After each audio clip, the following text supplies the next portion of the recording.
8:22 minutos de la mañana, ahora menos en Canarias, en directo, martes, primer capítulo de la temporada, nueva edición de H2 Intereconomía. Vamos a hablar hoy del papel del hidrógeno en la automoción, para empezar curso, y de cómo avanza su implantación en los vehículos. Vamos a analizar oportunidades, vamos a hablar de retos del estado de la infraestructura en España y en Europa, y vamos a repasar también cómo marcha esa carrera para cumplir con los objetivos de reducción de emisiones fijados por Bruselas, algo que ocupa y que preocupa mucho al sector, y qué estrategias están siguiendo los fabricantes, las marcas. Lo vamos a hacer enseguida con José Ignacio Moya, que es el director general de Faconauto, que es la Federación de Asociaciones de Concesionarios de la Automoción en España, que agrupa a las asociaciones de concesionarios oficiales de turismo, de vehículos industriales, maquinaria agrícola, las distintas marcas que están en nuestro mercado, en el mercado español. Luego vamos con esa entrevista, luego saludamos a nuestro invitado. Antes, como siempre, nos ponemos al día y con Roberto Sol contamos las noticias que nos ha dejado el hidrógeno esta semana. Comenzamos hablando de Francia y de Alemania, que apoyan, Roberto, el corredor de hidrógeno. Así es, Rubén. Los gobiernos de Francia y Alemania respaldan esta infraestructura que transportará hidrógeno renovable desde la península ibérica hasta el corazón de Europa. El proyecto clave para diversificar el suministro energético y avanzar en la transición hacia una economía descarbonizada se incluye en la nueva agenda económica franco-alemana. Vamos con empresas. Moeve impulsa el hidrógeno verde en Andalucía con una planta de amoníaco sostenible. La compañía ya ha solicitado autorización ambiental para construir en San Roque una planta de amoníaco verde que producirá 600.000 toneladas al año utilizando hidrógeno electrolítico renovable. El proyecto, con una inversión superior a 3 millones de euros, posicionará al campo de Gibraltar como referente de la descarbonización industrial. La localidad madrileña de Pinto finalizará su planta de hidrógeno verde después del verano. La planta de hidrógeno verde en Pinto, Madrid, concluirá su construcción después del verano. Con una inversión de 6 millones de euros, producirá 400 kilos de hidrógeno diario a partir de agua regenerada y energía renovable. En el exterior, Chile proyecta inversiones por importe de 330.000 millones de dólares en hidrógeno verde hasta el año 2050. El país ha anunciado planes para invertir hasta 330.000 millones de dólares en proyectos de hidrógeno verde para 2050. Este esfuerzo posiciona al país como líder en la producción de energía limpia en América Latina. Vamos con coches. Con vehículos, Hyundai presenta el nuevo Nexo con mayor autonomía y capacidad de remolque. La firma surcoreana ha lanzado la segunda generación de su SUV de hidrógeno, el Nexo, con una autonomía superior a 700 kilómetros y una capacidad de remolque destacada. Este modelo refuerza el compromiso de la marca con la movilidad sostenible y cero emisiones. Otra marca, Toyota, revela un motor impulsado por hidrógeno que podría revolucionar la industria. La empresa ha presentado un motor alimentado con hidrógeno, una innovación que promete transformar el panorama de los vehículos eléctricos. Esta tecnología podría ofrecer una alternativa más eficiente y sostenible en el futuro cercano. Y terminamos con Honda, que inicia pruebas de una central eléctrica alimentada por celdas de hidrógeno. Honda ha comenzado la fase de prueba de una nueva central eléctrica que utiliza celdas de hidrógeno para generar energía. Este proyecto busca demostrar la viabilidad del hidrógeno como fuente de energía limpia y eficiente.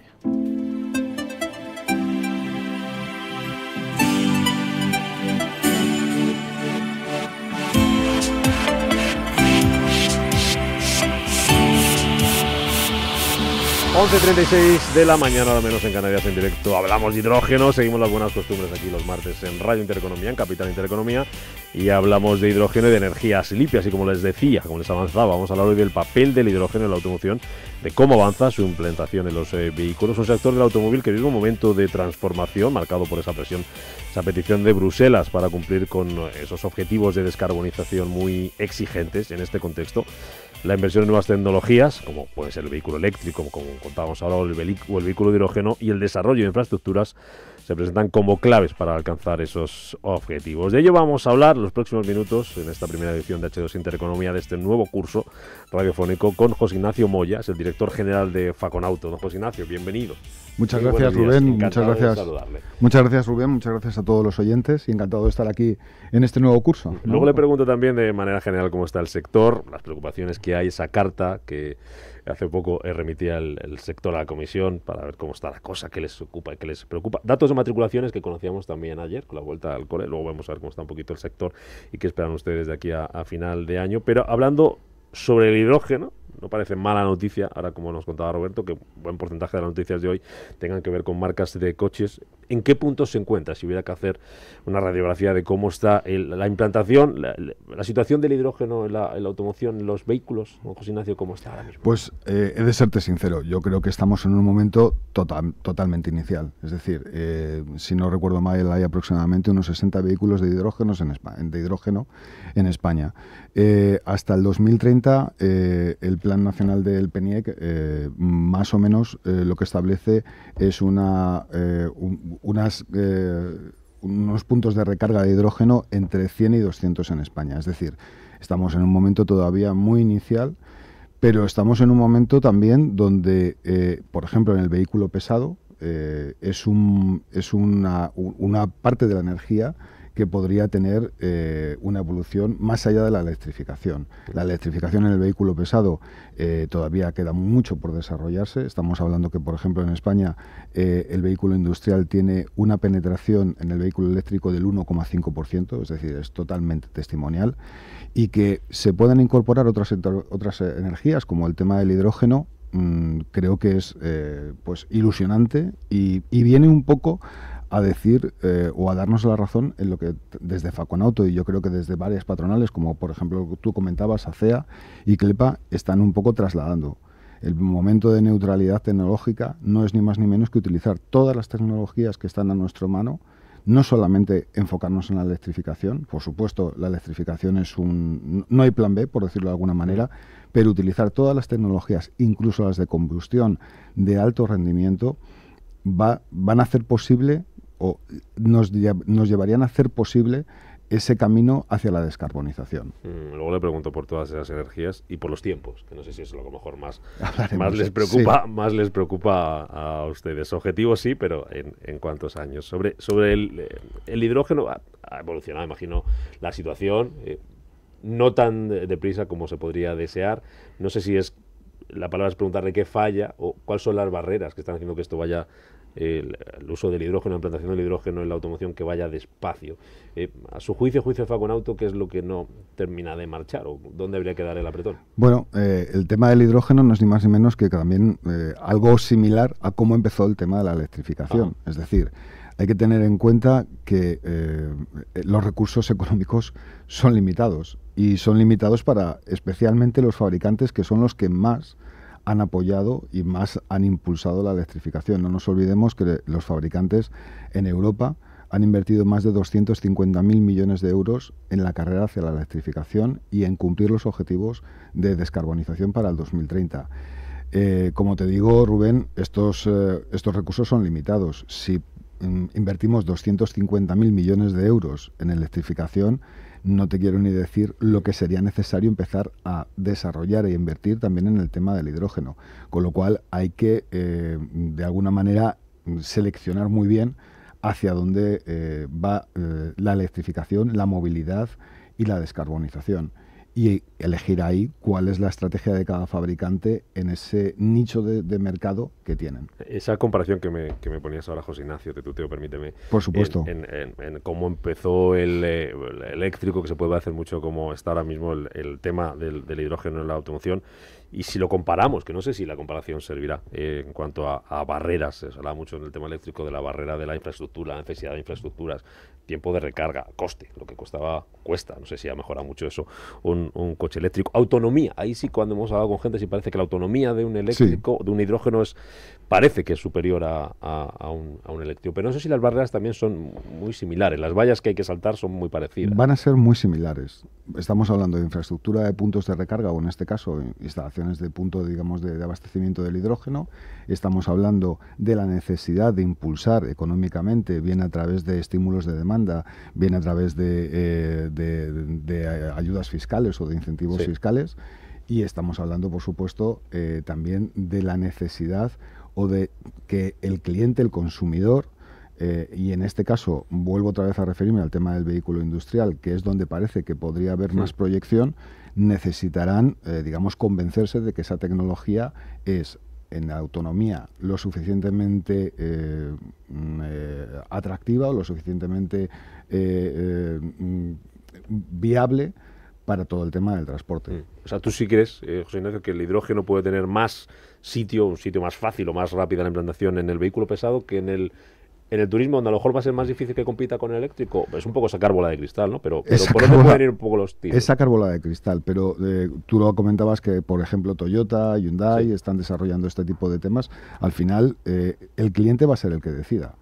Y esto lo tenemos cada vez más claro. Y en la carta de la que hacías referencia de ACEA y de CLEPA, viene de alguna manera a decir esto. Es decir, yo creo que ahora estamos dándonos cuenta de que hemos desarrollado un esquema legislativo, un esquema medioambiental, un esquema de producción que choca muchas veces con la realidad del cliente, que dice, ya, pero es que necesito otro tipo de movilidad o otras necesidades que a lo mejor la electrificación, por un tema económico o por un tema de autonomía o por un tema básicamente de sus hábitos de movilidad, no le da ahora mismo una respuesta. En el futuro seguramente sí.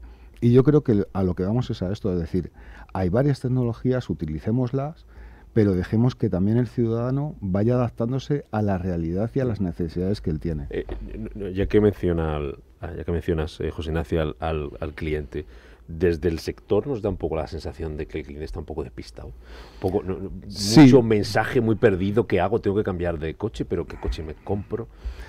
Yo creo que sí. Yo creo que lo que hemos hecho de alguna manera es complicarle un poco al cliente. Y de hecho, nuestros propios estudios que hacemos desde Faconauto, el estudio que recientemente hemos hecho con Sigma 2, otro que ya hicimos en su momento, manifestaba claramente que el 48,5% de los potenciales compradores, es decir, de aquellos que en los próximos 12 meses tienen una idea clara de que se tienen que cambiar, más de 6 comunidades autónomas han puesto planes autonómicos de renovación bajo una perspectiva de neutralidad tecnológica, es decir, utilizar todas las tecnologías, y ahora vamos hacia la mayor, vamos a intentar desarrollar un plan nacional de renovación que esté construido bajo el enfoque de la neutralidad tecnológica, como te digo, utilizando todas las tecnologías, porque en la carrera a la descarbonización solamente con la electrificación no va a ser posible. Y los objetivos que tenemos para el año 2030 y 2035, si no hacemos nada y si no hacemos una nueva pensada, por supuesto, embajadores siempre de la electrificación, porque nosotros somos concesionarios y vamos a vender lo que el cliente necesita y lo que también el fabricante nos pone en nuestras manos, no va a ser posible. Sí, porque vosotros estáis en medio. Nosotros somos la última parte de la cadena de la cadena de valor del automóvil, pero creo que, sinceramente, siendo a lo mejor un poco inmodestos, somos la más importante, porque es la que de alguna manera conecta la fabricación con las necesidades del cliente. Al que va a preguntar el cliente es a vosotros. Por supuesto, y nosotros tenemos que hacer de consultores y trasladarle cuál es la mejor opción de movilidad y cuál es la mejor tipo de energía que va a necesitar para esa movilidad. Vamos con esa carta y con esos objetivos, José Ignacio, porque nos encontrábamos hace algunas semanas con esa carta de la Asociación Europea de Fabricantes de Automóviles que enviaba a Bruselas, enviaba a la Comisión con esas preocupaciones, esas dudas, esa presión a la que se ven sometidos. Es una incertidumbre que también cotiza en bolsa. Y hemos visto que no está siendo unos meses muy favorables, desgraciadamente, para el sector. Se sumaba esa carta a una alerta que mandaban desde Mercedes, pleno mes de agosto, el consejero delegado diciendo, ojo, corremos el riesgo de que el sector en Europa colapse, que eran unas palabras como muy duras, pero lo decía así abiertamente. ¿Qué es lo que refleja esa carta? ¿Qué es lo que se pide desde el sector a Bruselas? Yo creo que la carta pone de manifiesto lo que ya a finales del año pasado decíamos, es decir, si teníamos que cumplir los objetivos de descarbonización de CO2 del año 2025, nos podíamos encontrar, y Faconauto lo dijimos en la rueda de prensa con la que finalizábamos el año, de una manera muy, muy visual. O vendíamos 165.000 vehículos más en España, eléctricos puros, cero emisiones, o tendríamos que dejar de vender 187.000 vehículos de combustión. Es decir, o dabas un salto cualitativo y cuantitativo muy importante, o debíamos dejar de vender combustión porque las multas a las que se enfrentaban los fabricantes son absolutamente millonarias. Estábamos hablando de 12.000 millones de euros. Eso, por un lado, al final se resolvió en marzo del 2025 con la presentación del Plan Europeo para el Automóvil, que lo que hizo no fue rebajar los objetivos, sino trasladarlos de una manera, en lugar de anual, trianual. Es decir, el cómputo de los objetivos de emisiones, en lugar de hacerlo 2025, 2026, 2027, lo llevábamos hasta el 2027, con lo cual podrías no cumplirlo en el año 2025 y hacer un esfuerzo mayor en el 2026 poco o 2027. diferido, ¿no? Efectivamente. Se trata de alguna manera de reprogramar esos objetivos, pero no bajarlos. ¿Qué es lo que está diciendo la carta? No llegamos. No llegamos y por primera vez, y nos da bastante satisfacción, que ACEA y Celepa digan lo mismo que estamos diciendo nosotros. Utilicemos todas las tecnologías, tengamos la neutralidad tecnológica que la tenemos en nuestras manos para poner en marcha esa descarbonización. Y eso creo que lo están trasladando. El día 12 de septiembre se reúnen con la Comisión Europea y creo que es un momento realmente importante, no solamente por un tema de demanda, es que también está en juego toda la cadena de valor. Estamos hablando de 12 millones de empleos de toda la cadena de valor, tanto directo como indirecto. Los que teníamos unos cuantos años en los años 80 y la reconversión industrial, Rubén, ríete de la reconversión industrial, de lo que supone esto. Claro. Entonces, estamos en un contexto también internacional muy complejo y la industria europea necesita tener donde sujetarse y donde tener un crecimiento sólido que permita desarrollar esos objetivos con competitividad y con solvencia económica. Si no, no va a ser posible. Lo que teme el sector es que a tiempo con esos plazos cada Bruselas no llegamos, que son demasiado ambiciosos, y la esperanza, José Ignacio, es que en esa reunión del día 12 que nos comentaba ahora, pues se llegue a un acuerdo. No sé si cuánto optimistas sois vosotros ahora mismo. Es complicado saberlo. Yo creo que nos gustaría saber, o sea, nos gustaría que la Comisión Europea entienda que este sector ha hecho sus deberes, que los fabricantes han hecho inversiones multimillonarias, que los concesionarios, es decir, esa última cadena, ese último eslabón de la cadena, también hemos hecho inversiones millonarias. Estamos hablando de que los concesionarios en España han invertido más de 500 millones de euros en electrificación, en digitalización, en eficiencia energética. En cada concesionario hay de media de 3 a 5 puntos de recarga, es decir, todos nos hemos puesto las pilas para ponerlo en marcha. Y ahora lo que nos hace falta es que también la Administración atienda y no penalice a un sector que ha trabajado muchísimo, y además la propia carta lo dice, no solamente en la eficiencia del vehículo, sino desde el momento de la fabricación, que también tendría que tenerse en cuenta. Hemos trabajado mucho en esto y ahora lo que nos hace falta es que la Administración esté a la misma altura. Porque corremos el riesgo, es un sector muy importante para lo que supone el tejido industrial, el tejido productivo, la economía europea, y con esas regulaciones, es exceso de presión, no sé si corremos el riesgo de dejar de ser competitivos. Sí, totalmente. Frente a China, Estados Unidos o similares. Como te decía, el plan europeo para la industria del automóvil lo dejaba muy claro. O sea, decía, necesitamos un plan holístico, necesitamos un plan global para salvar, digamos, pues la industria que es la gallina de los huevos de oro, que es la industria del automóvil. Pero lo que la carta también un poco manifiesta es, está muy bien ese plan europeo para el automóvil, pero ahora hay que bajarlo, hay que aterrizarlo, hay que empezar a poner medidas concretas y que solamente nos quedemos en que, bueno, pues los objetivos del año 2025 los vamos a computar de manera trianual y tal, está muy bien, pero necesitamos mucho más. Necesitamos competencia industrial, necesitamos autonomía industrial. Estamos muy dependientes, por ejemplo, en el tema de baterías, con el tema de Asia. En definitiva, tenemos que salvar la industria entre todos porque es la propia competitividad y la propia innovación de la Unión Europea la que está en juego. Por ir terminando esta charla, esta entrevista con el director general de Facunauto, preguntarte, José Ignacio, por la situación en España. Conocíamos ayer ese dato de matriculaciones de turismos, un más 17% en el mes de agosto. Gracias sobre todo a que, ¿cómo valoran ese dato? ¿Cómo va el año en general para las matriculaciones en España? ¿Cómo van las ventas? El año en España, comparado con Europa, va fenomenal. ¿Sí? Sí, mientras que otros mercados están cayendo en torno al 7%, pues como tú acabas de decir, pues estamos creciendo un 14%, un 17% en agosto y un 14% en el acumulado.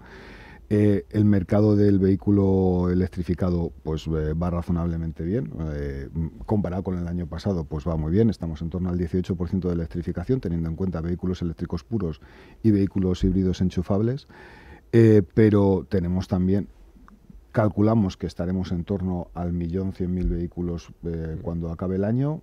se debe básicamente, desde nuestro punto de vista, en el plan Reinicia Auto Plus de la Comunidad Valenciana, que desgraciadamente pues, ha habido que poner en marcha por la catástrofe, y a los planes regionales de renovación que hemos puesto en marcha y que hemos intentado pues, colaborar con todas las comunidades autónomas, Galicia, Cantabria, La Rioja, País Vasco, Valencia, la propia Comunidad de Madrid y el Ayuntamiento de Madrid, poniendo planes de renovación, como te decía antes, enfocados desde neutralidad tecnológica. Todo vale siempre que rebajemos emisiones.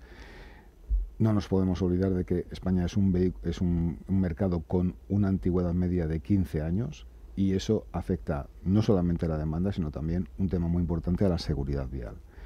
Entonces, yo creo que esa composición entre el desarrollo del Plan de Valencia y el de los planes autonómicos de renovación han hecho que el mercado esté creciendo muy por encima y de manera potente.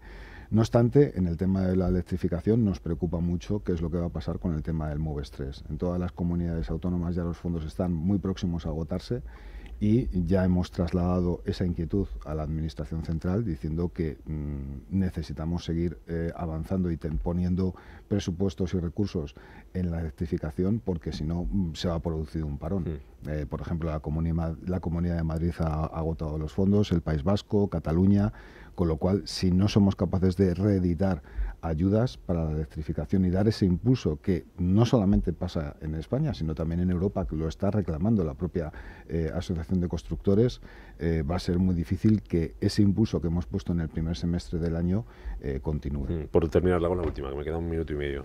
Nos queda un minuto y medio, José Ignacio. Si se cierra el año con ese 1,1 millones, ¿no? Decía estamos en torno al 1.100.000 sí, de vehículos vendidos. ¿Qué nota sería para ponerle el año? No sé si es una cifra normal para un mercado español, que nos podemos dar por satisfechos, o le ponemos un bien alto, un notable. Vamos a ponerle un notable, pero no nos olvidemos, en el año 2019 estábamos vendiendo 1.258.000 vehículos. Todavía nos queda un recorrido importante para llegar al momento prepandémico y no nos olvidemos, este país necesita 1.200.000 vehículos de mercado para que toda la cadena de valor, para que todos los trabajadores, los 76.000 de los fabricantes, los 153.000 de los concesionarios, sigan teniendo un puesto sólido como el que genera la automoción. Pues a ver si tenemos un poquito de certidumbre, tenemos novedades en esta cita de la semana que viene, que el cliente, que al final es el que tiene que comprar para llegar a ese 1.250.000 vehículos, tenga un poquito la cosa más clara.